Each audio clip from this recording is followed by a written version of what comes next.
Hola hermanos, buenos días, buenas tardes o buenas noches, según el momento en que me estén escuchando.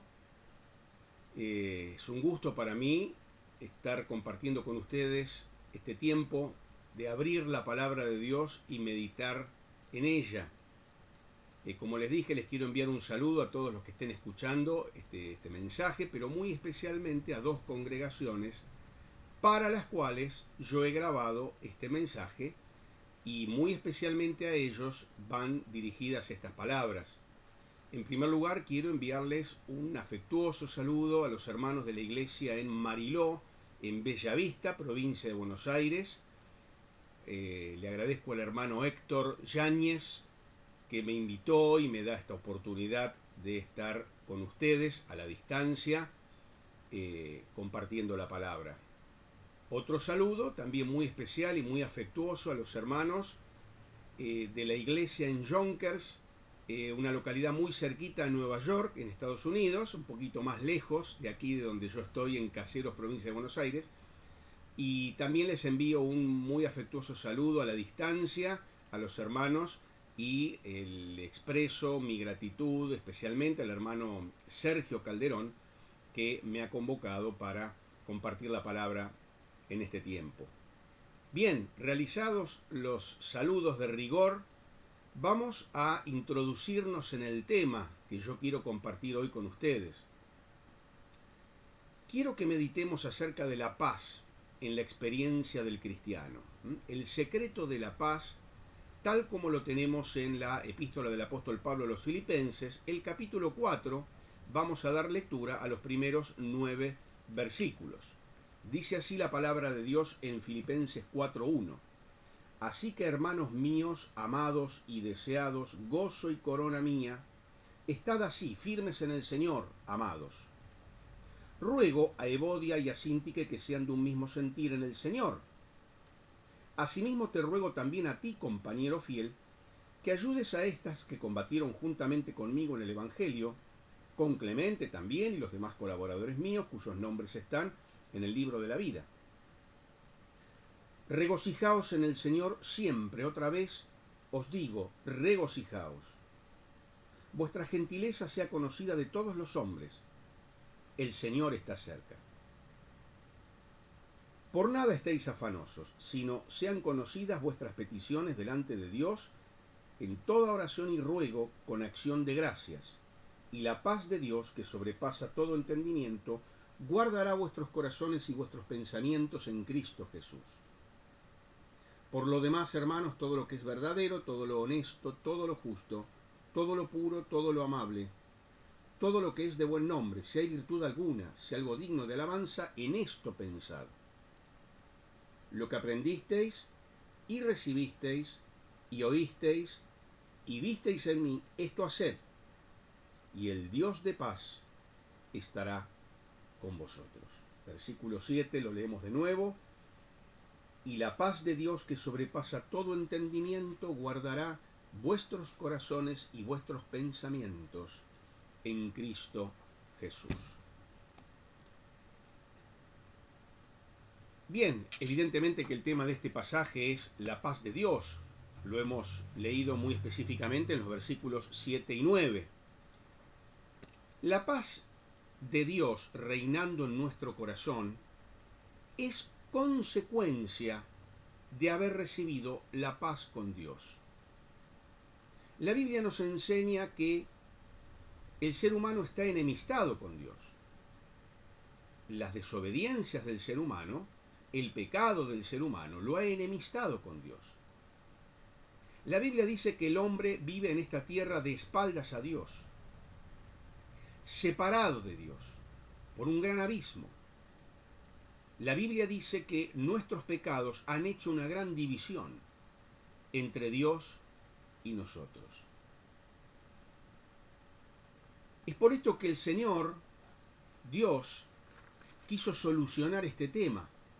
Él no se quedó contento con que el hombre esté peleado, enemistado con Dios.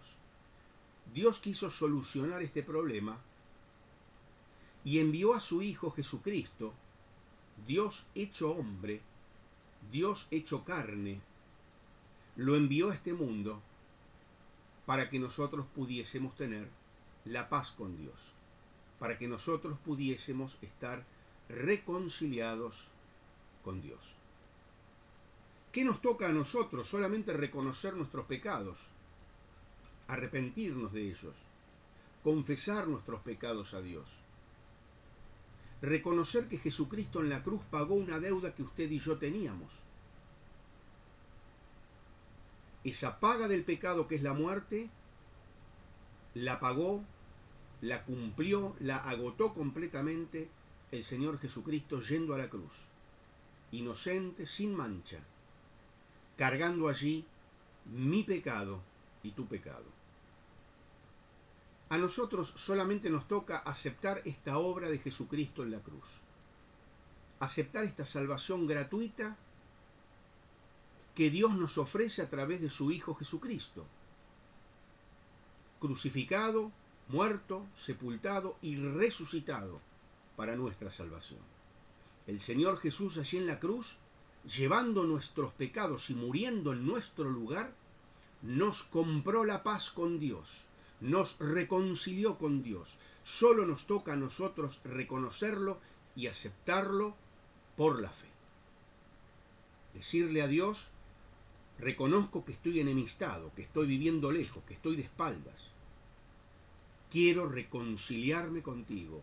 Me arrepiento de mis pecados.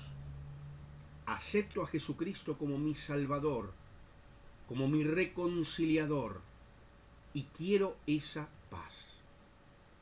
Cuando hemos tomado esta decisión, en el caso mío la he tomado hace muchos años, allí por el año 1984, muchos de nosotros recordamos ese momento cuando nos reconciliamos con Dios, cuando la paz entre Dios y nosotros fue hecha por la sangre de la cruz de Cristo, como dice un precioso himno.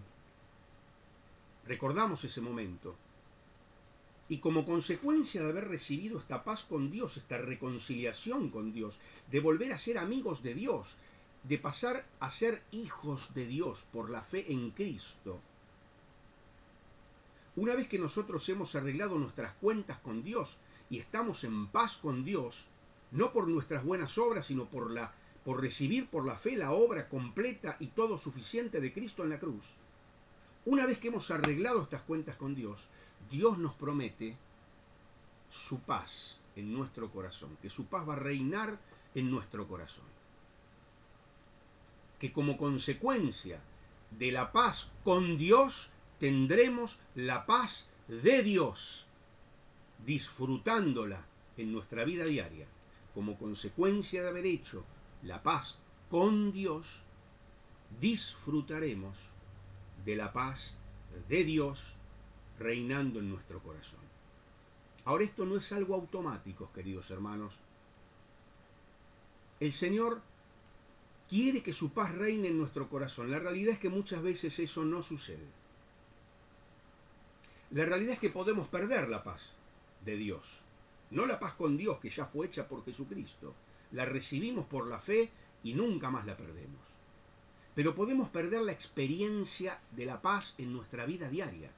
La experiencia de la paz de Dios reinando, gobernando nuestra vida. Podemos perderla. Y así nos volvemos conscientes de nuestra propia iniquidad, nos sentimos culpables, nos sentimos inseguros, nos desalentamos, nos sentimos vencidos y hasta desesperados. Si perdemos esa experiencia de la paz de Dios gobernando en nuestro corazón, nos volvemos pendencieros, peleadores, hipercríticos. Nos volvemos quejosos, murmuradores. Nos transformamos en personas generadoras de problemas. Hemos perdido la experiencia de la paz de Dios. Y también comenzamos a recaer en el pecado. Habiendo perdido esa experiencia de la paz, comenzamos a recaer en el pecado. Por eso, queridos hermanos, a esta cuestión responde este pasaje que hemos leído. Una vez que tenemos la paz con Dios, ¿cómo hacemos para vivir esa paz como una experiencia diaria en nuestra vida. En estos tiempos tan difíciles, es tan necesario que podamos vivir la paz de Dios como una experiencia diaria en nuestra vida. Es crucial mantenernos, conservarnos en la paz de Dios. Es crucial que esa paz de Dios esté reinando, gobernando en nuestro corazón, en nuestra mente, en nuestros sentimientos y en todo nuestro ser. Y aquí el apóstol Pablo nos brinda 6 pasos, 6 acciones necesarias, podríamos llamarle, para conservar y para vivir la paz de Dios. Y hago una vez más en el hincapié en que tenemos que conservar la paz de Dios reinando en nuestra vida, porque la paz con Dios es algo irrevocable, no perdemos esa salvación. Ya estamos en amistad con Dios. Y nuestra relación con Dios es indestructible. Ahora, nuestra comunión con Dios puede cortarse cada vez que pecamos. Nuestra relación es indestructible, somos hijos de Dios irrevocablemente. Nuestra comunión con Dios puede ser interrumpida a causa del pecado. Veamos pues, queridos hermanos, estos 6 pasos, 6 requisitos, 6 condiciones necesarias para conservar la paz de Dios reinando en nuestro corazón. La primera de ellas es que la paz de Dios se conserva estando firmes en el Señor. Dice así la Escritura. Estando firmes en el Señor. Estar firme implica en el texto griego original estar de pie, perseverar, persistir. Es la imagen del soldado que permanece firme frente al ataque del enemigo y se rehúsa a ceder terreno. Lo opuesto sería lo inestable, la persona que está siempre en la inestabilidad. Acá la firmeza nos habla de estabilidad y perseverancia en la fe. Ahora, ¿cómo podemos los creyentes estar firmes? ¿Dónde encontramos los creyentes esta fortaleza, esta firmeza? Bueno, en 2 lugares nos enseña este pasaje. En primer lugar, la fuente de la fortaleza claramente es el Señor mismo. Por eso dice, estad firmes en el Señor. No en nuestras propias fuerzas, no en nuestra propia fuerza de voluntad, ni en nuestra propia fortaleza humana, que es inexistente. Firmes en el Señor mismo. Hay un único lugar, querido hermano, donde el creyente puede encontrar firmeza. Y ese lugar es el Señor Jesucristo. Por eso es tan importante, querido hermano, que usted y yo siempre guardemos nuestra comunión con Él. ¿Se acuerdan que dijimos que la comunión puede interrumpirse por el pecado? Pecamos, nos alejamos de Dios, a veces pasamos mucho tiempo alejados, sin confesar el pecado, sin arrepentirnos, sin retornar a esa comunión, y ahí no podemos estar firmes de esa manera, ¿eh? No podemos guardar la firmeza de esa manera, alejados del Señor.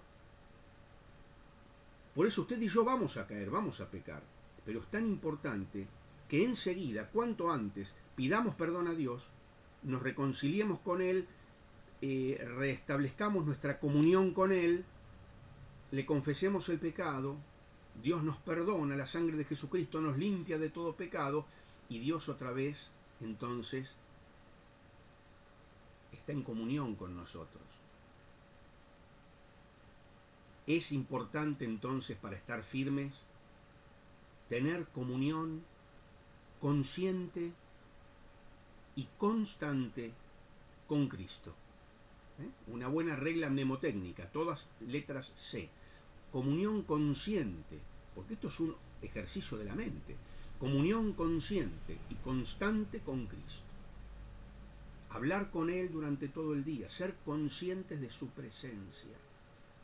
Meditar en su palabra, aunque sea un texto bíblico. Lo tomamos, salimos a la mañana con ese texto bíblico, en una tarjetita nos lo anotamos y vamos meditando en él en cada momento que tenemos la oportunidad. Más que en cada momento que tenemos que buscar esa oportunidad. Sacar ese texto, meditar en él, orar, Comunión consciente y constante con Cristo. Mantener nuestros pensamientos en el Señor. Aún en medio de la vorágine del día, del trabajo, de los problemas, ser conscientes que estamos en la presencia del Señor, que somos sus hijos y tenemos que estar cerca de Él para estar firmes y para gozar de la paz del Señor. Si pasan días y no oramos, pasan días y no leemos la palabra, ¿cómo esperamos estar firmes en el Señor y cómo esperamos gozar de la paz de Dios? No se puede. Por eso es importante, como decíamos, comunión consciente y constante con Cristo, mantener nuestros pensamientos en el Señor y servir al Señor. ¿Qué quiere decir servir al Señor? Estar inscrito en un ministerio en la iglesia, cada tanto... No. Yo me refiero a otra cosa. ¿Se acuerdan, hermanos, que hay un texto que dice que Dios preparó de antemano obras para que anduviésemos en ellas? Bueno, tener una actitud de servicio es estar alertas, todo el día estar alertas a esas obras que Dios preparó de antemano para poder cumplirlas. Muchas veces nos transformamos, usted y yo especialmente, en un gambeteador de buenas obras. Veo que viene una buena obra ahí doblando la esquina y no veo la manera de gambetearla. Qué triste, ¿no? Porque deberíamos salir cada mañana a nuestra vida diaria a la búsqueda de las buenas obras que Dios tiene preparadas para que andemos en ellas. A la búsqueda de esas buenas obras. Como si fueran tesoros, perlas, que quiero encontrarlas. Quiero ir al encuentro de esas buenas obras que Dios me preparó. Dios me las preparó con amor para que yo las haga. Dios preparó con todo su amor hacia mí buenas obras para que yo las haga. ¿Cuántas de esas obras yo dejo pasar? ¿No vuelven más? ¿Por qué Dios nos preparó con amor esas buenas obras? Porque Él quiere y está a la expectativa y con todo el deseo de premiarnos en la eternidad. Cada vez que hacemos alguna de esas buenas obras que Dios preparó de antemano, acumulamos tesoros en los cielos, acumulamos premio para la eternidad. Invertimos en la eternidad. Los hermanos, cuando uno predica la palabra, está grabando el video, agradecen, gracias hermano, y hacen bien en agradecer, no digo que no, hacen bien, debemos ser agradecidos y reconocer a los hermanos que sirven, pero, queridos hermanos, en realidad, el más beneficiado es el que puede servir al Señor. Por eso, gracias hermanos que me dan esta oportunidad de compartir la palabra, porque el más beneficiado, el primer beneficiado soy yo, que puedo servir al Señor, honrar al Señor, servir a los hermanos y acumular tesoros en los cielos. Esa es la realidad. El crecimiento espiritual y el beneficio eterno. Ahí es donde están los verdaderos tesoros que tenemos que buscar y que gozaremos por la eternidad. Entonces, comunión constante y conscientes de la presencia de Cristo. Pero también, queridos hermanos, podemos estar firmes en el Señor, aparte de esta comunión consciente con el Señor, podemos estar firmes en el Señor a través del aliento que recibimos de los hermanos. Fíjense ustedes las palabras que usa Pablo, es tremendo, es maravilloso, ¿no? Pablo usa toda una serie de palabras para referirse a los filipenses, son palabras de aliento. No les dice hermanos, punto aparte, pasemos a otro tema. No, hermanos, lo cual implica, les recuerda que son miembros de la misma familia, amados. Y acá la palabra es la que se usa para referirse al amor de Dios, el amor fluyendo del creyente hacia el otro creyente, amados. Pero además les dice deseados, añorados sería el término, sería la traducción. Expresa el profundo anhelo de alguien que siente nostalgia de ver a hermanos que no ve hace tiempo. Expresa ese deseo de estar en compañía de ellos. Qué bueno que es ahora que estamos lejos unos de los otros por esta situación que estamos viviendo, poder a través de un llamado telefónico expresarnos ese afecto, añorados, te extraño, como quisiera verte, estar cara a cara, estar reunido, Qué feo sería pensar, como en una oportunidad escuché, bueno, me estoy tomando unas vacaciones de los hermanos, cosas así como si fuera, qué feo, qué desagradable, qué contrario a los planes de Dios. El apóstol les expresa ese profundo anhelo y nostalgia de verlos, de estar con ellos cara a cara. Hermanos, amados, deseados, pero no termina ahí la lista de palabras de ánimo, gozo y corona. Lo que están diciendo Pablo es que los hermanos le fueron dados a él como un premio. ¿Eh? Los filipenses le habían sido dados a Pablo como premio al vencedor. ¿Así nos consideramos unos a otros?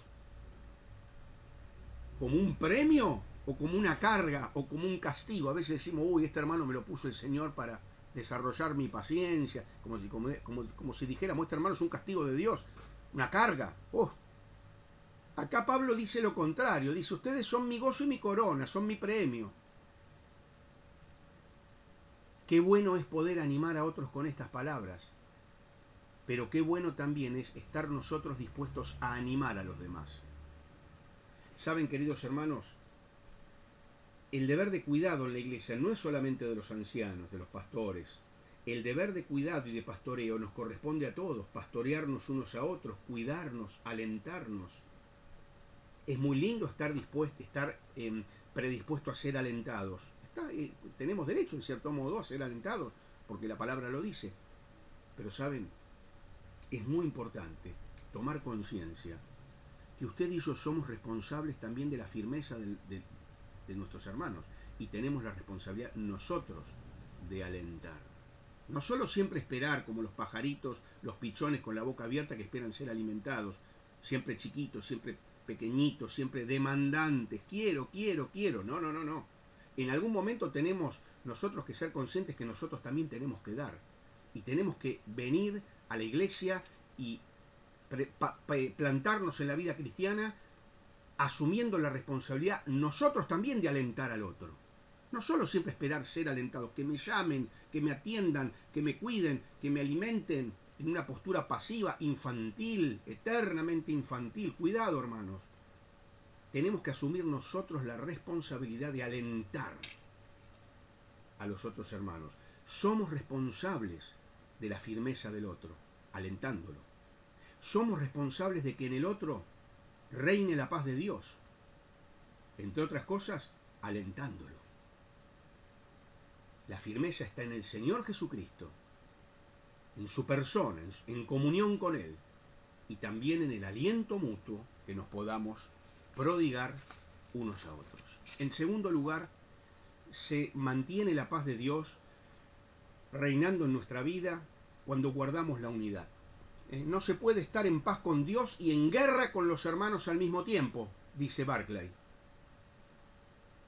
No existe la experiencia de la paz si hay peleas, altercados, disputas, disensiones, y parece ser que este era un problemita que tenían los filipenses. Aunque era una iglesia sana, buena, pero parece ser que este tema de que había cierta falta de unidad era un problema. De hecho, parece ser que la causa de esta perturbación se debía a dos mujeres importantes en la iglesia, Evodia y Síntique, que tenían conflictos entre ellas. ¿Y qué les aconseja Pablo? ¿Que se pongan de acuerdo? No dice eso Pablo, no dice que se pongan de acuerdo. No les pide que se pongan de acuerdo o que renuncien a sus propias convicciones, no.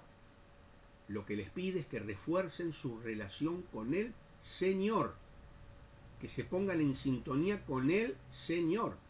El texto podría traducirse, lo que les pide Pablo es que coloquen sus mentes juntas en el Señor, sintonizadas con el Señor. Acá está Evodia, acá está Síntique. Más que ponerse de acuerdo, lo que equivaldría a que una dé un paso hacia la otra. No, eso no pide que una dé un paso hacia la otra, no. Lo que pide es que las dos den un paso hacia arriba y sintonicen con el Señor.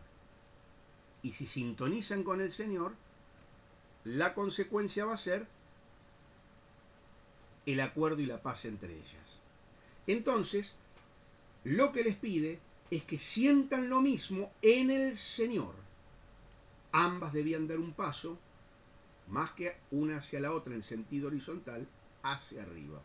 Qué importante es, hermanos, que sintonicemos siempre con el Señor, y de eso va a salir solito el acuerdo y la paz y la concordia entre nosotros, cuando hay sintonía con el Señor, en oración, en estudio y lectura de su palabra, sintonía con el Señor. Y después también Pablo destaca la importancia de que haya algún hermano, aquí le llama fiel compañero, compañero fiel, otra traducción sería amigo íntimo, genuino compañero, que pueda obrar ayudando a estas dos hermanas a que sintonicen con el Señor. No se sabe bien a quién se refiere con este querido amigo. Algunos dicen que puede ser Timoteo, Epafrodito, no se sabe bien. Otros dicen que la palabra fiel compañero es un nombre propio, que sería Cícigo. Como que Pablo le está diciendo, y a ti, fiel Cícigo, te pido, ayúdalas. No sabemos bien. El texto da a varias interpretaciones. Lo cierto es que es importante que en la iglesia existan estos compañeros fieles que ayuden a la unidad. La iglesia necesita este tipo de personas que aman, se preocupan por los demás, ayudan, ministran para que los creyentes experimenten la unidad. Son esos pacificadores, intervienen cuando surge una disensión, se ponen al lado de los hermanos en conflicto y los ayudan a mirar hacia arriba y a sintonizar con el Señor. Hacen falta más hermanos así en las iglesias, y no hermanos que echan más leña al fuego. Pacificadores, hermanos que traen reconciliación y paz a la iglesia. En tercer lugar, queridos hermanos, Pablo les aconseja que para guardar esa paz en sus corazones tienen que regocijarse en el Señor. No voy a volver a repetir todo lo que dije respecto a en el Señor, porque todo lo que dije antes es aplicable ahora también.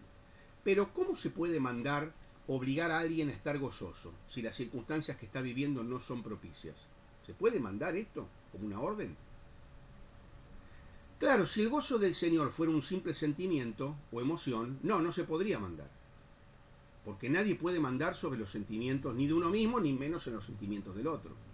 Los sentimientos son bastante incontrolables en uno mismo, menos aún en los demás.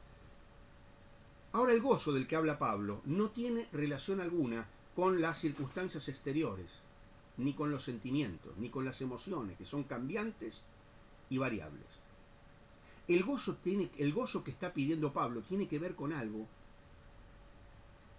que ellos sí tenían, solo tenían que echar mano de eso. Y eso que ellos sí tenían, que sí poseían, era el obrar del Espíritu Santo en su corazón. La presencia de Cristo aplicada a la vida del creyente por el Espíritu Santo produce gozo, porque es el mismo gozo de Cristo aplicado a la vida de cada hijo suyo. El mismo gozo de Cristo aplicado a la vida del creyente independientemente de cualquier situación exterior. Es una decisión que tenemos que tomar.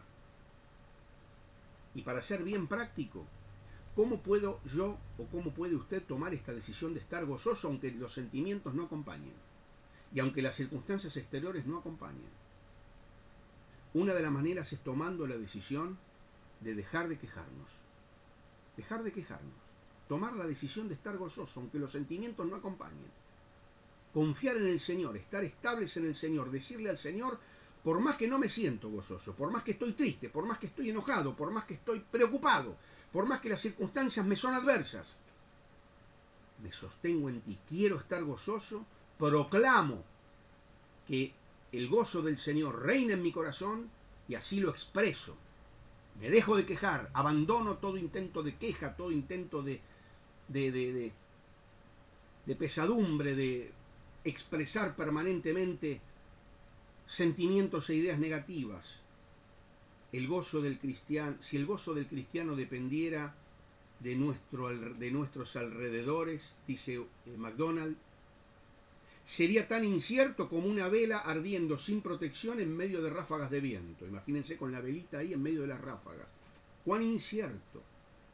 El gozo cristiano no tiene relación alguna con el efímero contexto de la vida. Efímero, hoy es de una manera, mañana es de otra. Y nuestro gozo no puede estar sujeto a eso. Sigue diciendo MacDonald, ¿dónde está el secreto de la gloriosa persistencia del gozo? ¿Dónde está? Y contesta MacDonald, aquí está el secreto. He aquí yo estoy con vosotros todos los días hasta el fin del mundo.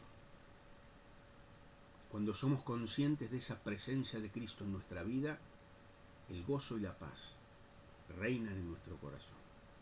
El verdadero gozo, el que depende de Él, no de nosotros.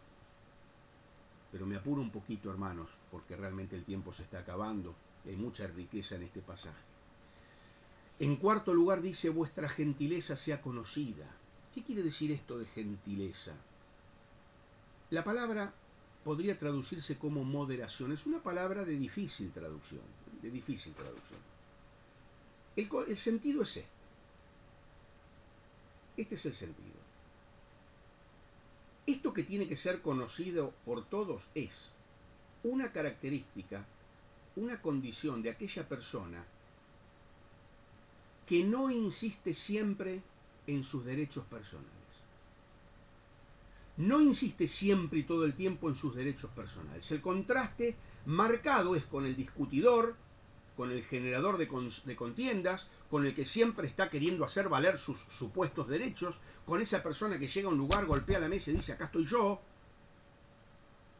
salúdenme, ténganme en cuenta, háganme participar, pónganme acá, pónganme allá, tengo derecho.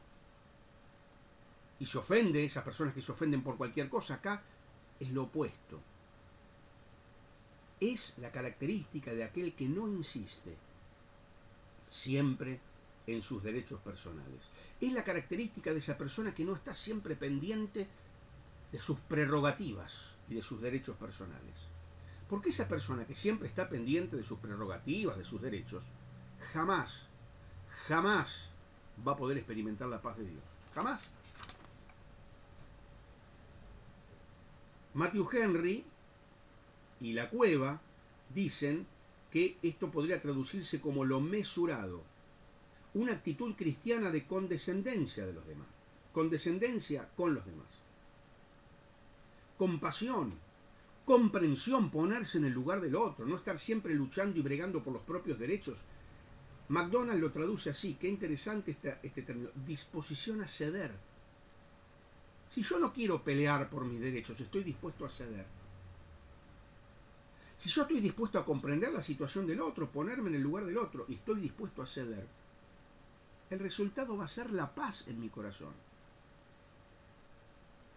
¿Y ustedes creen que yo voy a perder algo si tengo esta actitud? Hermano, ¿usted cree que usted va a perder algo si tiene esta actitud, esta disposición a ceder? Si usted cree que va a perder algo, está muy equivocado. No conoció realmente a Dios. La frase siguiente dice, el Señor está cerca. Piénselo. Acompáñeme a mí en este proceso de razonamiento. Si el Señor está cerca mío, mis derechos, mis intereses, mi propio bien, ¿no está garantizado? Si el Señor está cerca mío y yo permanezco cerca de Él, mis derechos, mis intereses, mi bien, ¿no está garantizado? No puedo descansar tranquilo, dejar de pelear. Descanso, ya está. No estoy más como un Quijote peleando contra los molinos para hacer valer mis derechos. Eso me quita la paz. El Señor está cerca, hermano. Está cerca suyo y mío. Él guarda, Él vela por nuestros intereses. Él se encarga perfectamente de que nuestros intereses y nuestro bien estén preservados. Él se encarga. Usted, hermano, descanse. Esté dispuesto a ceder. Que vuestra gentileza, moderación, mesura, disposición a ceder, comprensión, sean conocidas por todos. Este no es un tipo que va por la vida con actitud de abogado. No tengo nada contra los abogados, yo soy abogado, está claro. No tengo nada contra los abogados. Pero no podemos ir con la vida con actitud de abogado. Hacer valer mis derechos. No digo en la y menos entre los creyentes, entre los creyentes. Claro que tenemos que defender nuestros derechos en el campo jurídico frente al Estado, y hoy por hoy el Estado, punto, dejémoslo ahí, no quiero entrar en ese tema. Pero entre los creyentes, guardar la paz. El Señor está cerca. Y esto introduce al próximo punto. Como el Señor está cerca, como dice el Salmo 145, 18, el Señor está cerca de los que lo invocan. A continuación habla de la oración. Es el punto 5. Vive la paz de Dios el que vive en oración. No estén ansiosos acerca de nada. Oren. Y Pablo usa toda una serie de palabras para referirse a la oración que nos muestran perfectamente cómo tiene que ser esa oración. Una primera palabra que usa hace referencia a oración como atmósfera en la vida. Tener tiempos fijos de oración a lo largo del día y vivir en una atmósfera de oración. Eso de orar sin cesar. Vivir en una atmósfera de oración. Uy, me pasa una cosa, Señor. Veo una cosa, Señor, te pido. Veo, ay, gracias, Señor, por esto. Uy, me acordé de este hermano. Te pido que le bendigas en su operación, que pueda conseguir trabajo. Vamos en el colectivo, vemos una situación. Señor, te pido por eso. Estar en diálogo permanente con el Señor, vivir en una atmósfera de oración. También hay otra palabra que habla de agradecimiento, es la palabra Eucaristía. Toda nuestra oración tiene que estar embargada e impregnada de agradecimiento, de alabanza a Dios. Otra palabra que aquí se traduce como ruegos hace referencia a necesidades especiales. Quiere decir que nosotros a Dios le suplicamos, le rogamos, le hacemos ver nuestra gran necesidad, le suplicamos, no como ahora se acostumbran en algunos círculos supuestamente evangélicos, decretar cosas. No, ¿qué declarar y decretar? ¿Dónde está eso en la Biblia? Nosotros acudimos a Dios con manos vacías, limpias, pero vacías, suplicando, reconociendo nuestra indigencia, reconociendo nuestra necesidad. Suplicamos ante el trono de la gracia, con una mano vacía que se extiende para recibir de parte de Dios. Imploramos la misericordia y la gracia de Dios. ¿Cómo es eso de declarar, de decretar, de pararse frente a Dios con esa soberbia? Cuidado, hermanos. Cuando a veces vemos cosas, uy, qué bueno esto, imitamos, repetimos cosas que no tienen ningún asidero en la Biblia. Ningún asidero en la Biblia. Estas formas de oración que están aquí expresadas, queridos hermanos, tenemos que usarlas todas. Imaginemos esa escena. Vamos a lo largo del día en una atmósfera de oración junto con Dios, en permanente conversación con Él, siendo conscientes de su presencia, siendo conscientes de nuestra profunda necesidad, pero de su gracia que suple toda nuestra necesidad. ¿Cómo vamos a perder la paz de Dios si caminamos de esta manera? ¿Cómo vamos a perder la paz de Dios si caminamos de esta manera? Bien, hermanos queridos, por último, la paz de Dios se logra ejerciendo disciplina en nuestros pensamientos, pensamiento apropiado. La Biblia nos enseña en todo lugar que podemos controlar nuestros pensamientos, no nuestras emociones, no nuestros sentimientos, pero podemos controlar nuestros pensamientos. Por eso la Biblia nos dice, en esto pensar. Además de la disciplina de la oración, tenemos que practicar la disciplina del pensamiento. Concentrar conscientemente nuestra atención, nuestro pensamiento en cosas que Dios quiere.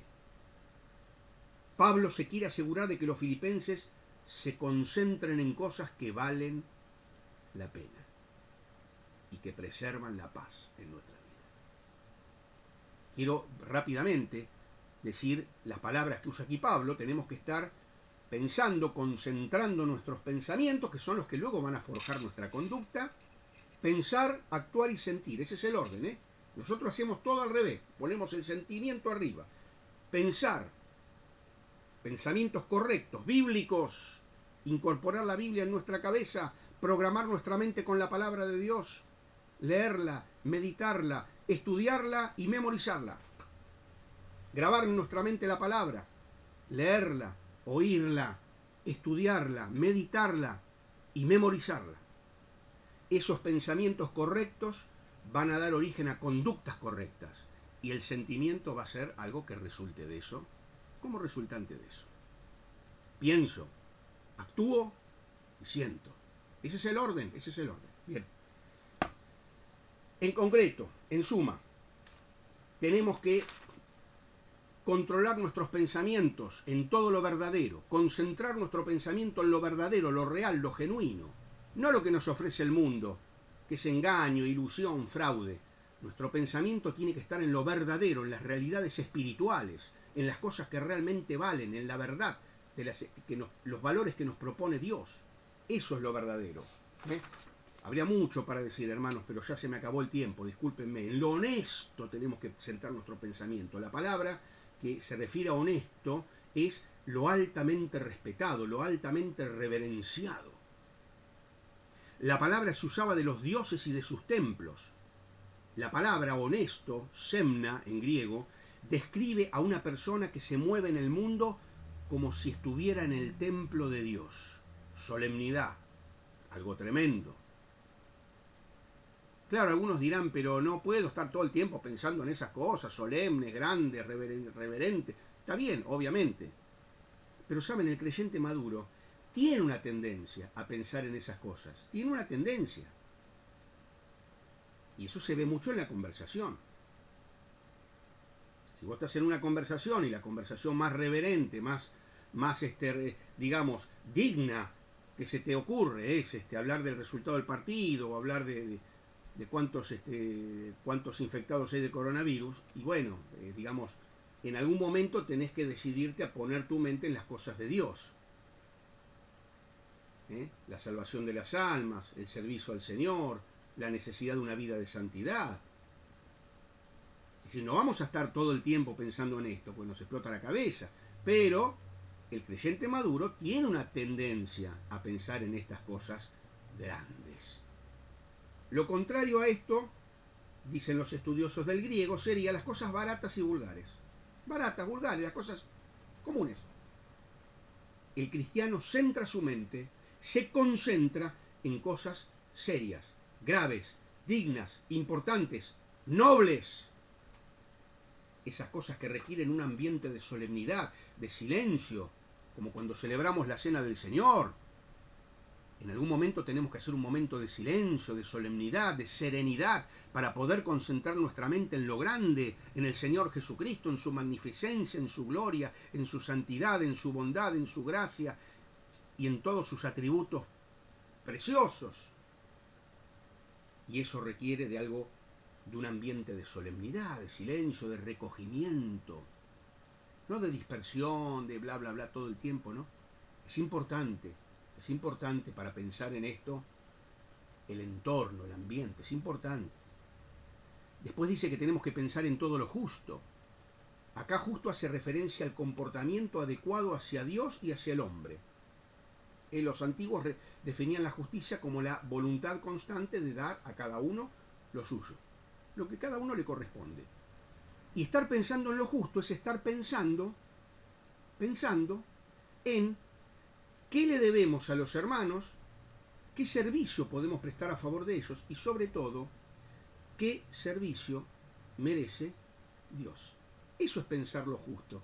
Es estar pensando, es mantener nuestros pensamientos en nuestros deberes hacia Dios y hacia los demás. Porque lo justo es esta voluntad constante de dar a cada uno lo que es suyo. Yo tengo que estar pensando en algún momento, ¿qué le tengo que dar a Dios que es suyo? ¿Cuáles son mis deberes hacia Él? ¿Cuáles son mis deberes hacia la iglesia, hacia los creyentes? ¿Cuáles son mis deberes hacia el mundo? Servirlos, evangelizarlos. ¿Qué contribución puedo hacer a los demás? ¿De qué manera puedo darle a Dios el servicio que Él merece? Todo lo puro, moralmente limpio, sin mancha, casto, no contaminado. Claro que para esto va a ser necesario poner muchas barreras a lo que entra en nuestra mente, porque estamos expuestos todo el tiempo a lo impuro. Entonces tenemos que poner barreras a eso que entra en nuestra mente, cuidar mucho lo que cae bajo nuestros sentidos, cuidar lo que vemos, cuidar lo que oímos, porque si mi mente tiene que estar concentrada en lo puro, lo que es sin mancha, sin óxido, casto, no contaminado, libre de contaminación moral, moralmente limpio, tengo que poner un estricto control a lo que cae bajo mis sentidos y a lo que entra en mi cabecita. Control. Bien. Y por último dice todo lo amable. Esto quiere decir que tenemos que tener la actitud de reconocer lo bueno, allí donde esté reconocer lo bueno, y a la vez minimizar lo malo. Tener esa actitud de ver el lado bueno de las cosas. ¿Cuántas veces vemos y tenemos un radar para ver siempre lo malo? Siempre el defecto, siempre el error. Ese espíritu crítico. Si buscamos lo malo, el defecto, el error, miren, lo vamos a encontrar todo el tiempo, ¿eh? Todo el tiempo. Yo cada vez que me miro al espejo digo, uy, imagínense. Ahora, esto de pensar en todo lo amable quiere decir tener la actitud de minimizar lo malo en los demás y tratar de reconocer lo bueno allí donde quiera que esté. Exorcizar, sacar de nuestra mente los pensamientos de queja, de murmuración, de crítica, de discusión, y tener esta actitud de ver lo bueno, de expresar, de atender y prestar atención y concentrarnos en todo aquello que produce admiración. Qué lindos esos hermanos que están en una reunión, escuchan un mensaje, lo que sea, y ven el lado bueno. Qué lindo, esto me sirvió, esto me gustó. Sí, también hubieron cosas negativas, no lo vamos a negar porque no somos ciegos. Y tampoco es bueno dejar pasar porque hay que corregir. Hay que aportarlo, corrigiendo también donde haya que corregir. Pero tener la actitud de ver lo bueno. Y lo de buen nombre, lo de buena reputación. Lo que impacta en los demás por lo admirable, por lo ejemplar, por lo bueno. Nuestros pensamientos entonces tienen que concentrarse en esto también. No solo en ser, sino también en parecer. ¿Cómo impacto al mundo? Con mi manera de ser. ¿Cómo impacto al mundo? Con mi manera de ser. Bien, hermanos, termino diciendo cuál es el resultado de todo esto. Lo dice la palabra: la paz de Dios que sobrepasa todo entendimiento guardará vuestros corazones y pensamientos. Guardará. Hace referencia aquí a un centinela a la puerta del alma, un centinela a la puerta de nuestra mente, de nuestro corazón, un muro defensivo. La paz de Dios va a ser una fortaleza protectora, un muro defensivo de nuestra alma, de nuestro ser. La paz de Dios va a ser como un soldado de élite que guarda, que protege la posesión más preciada de Dios, nuestro corazón. Ese va a ser el resultado de todo esto. Esa paz de Dios va a ser un muro protector de nuestra vida. Pase lo que pase, la paz de Dios está como un soldado de élite a la puerta del alma, guardándonos. Y dice que sobrepasa todo entendimiento. Yo me he preguntado qué significa esta frase. Miren, piense, querido hermano, en la situación más terrible que pueda imaginar. Piénselo. Bien, el sentido de este pasaje es que la paz de Dios es una experiencia mucho más grande que eso que usted pensó. Que esa experiencia terrible que usted puede imaginarse o que tal vez usted está pasando. Bien, acá el texto nos dice que la paz de Dios es una experiencia mucho más grande que cualquier cosa imaginable o comprensible. Sobrepasa, supera nuestro esfuerzo personal por encontrar la paz, supera nuestros planes. Es la paz de Dios, de Él, del Dios omnipotente, la que nos guarda, porque Él estará siempre con nosotros. Queridos hermanos, termino compartiendo con ustedes la preciosa letra de un himno, que es el 71, que dice: lleno de angustia y temores, en brava y oscura mar, el hombre perdido navega cual barco en la tempestad. Y así vamos por el mundo, como barcos en la tempestad. Olas de mal le rodean, nubes de gran pavor. El naufragio eternal le amenaza y su alma llena el terror. La última estrofa dice: fuerte y solícito acude Jesús, y con gran bondad aborda la frágil barquilla y calma la tempestad. Libre de todo peligro, salvo, seguro y en paz, hoy con Cristo navega el marino a eterna felicidad. El coro dice: mira, oh turbado, tu Salvador cerca está cerca. Podemos orar a Él, podemos recurrir a Él, cerca está. Vio tu peligro. A veces nosotros vemos peligros por todos lados como si el Señor no los hubiera visto antes. Vio tu peligro y con suma bondad acude a librarte de ruina y dolor.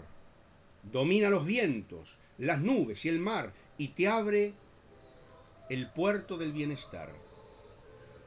Su voz potente en la tempestad trae paz, dulce paz. Recibe a Cristo y navegarás en calma y paz. Recibe a Cristo y navegarás en calma y en paz. Queridos hermanos, muchas gracias por este tiempo y seguramente la palabra del Señor, si la escuchamos con atención, con devoción y con predisposición, va a ser un efecto de bendición en nuestros corazones. Que la paz de Dios, que sobrepasa todo entendimiento, sea con cada uno de nosotros. Muchas gracias.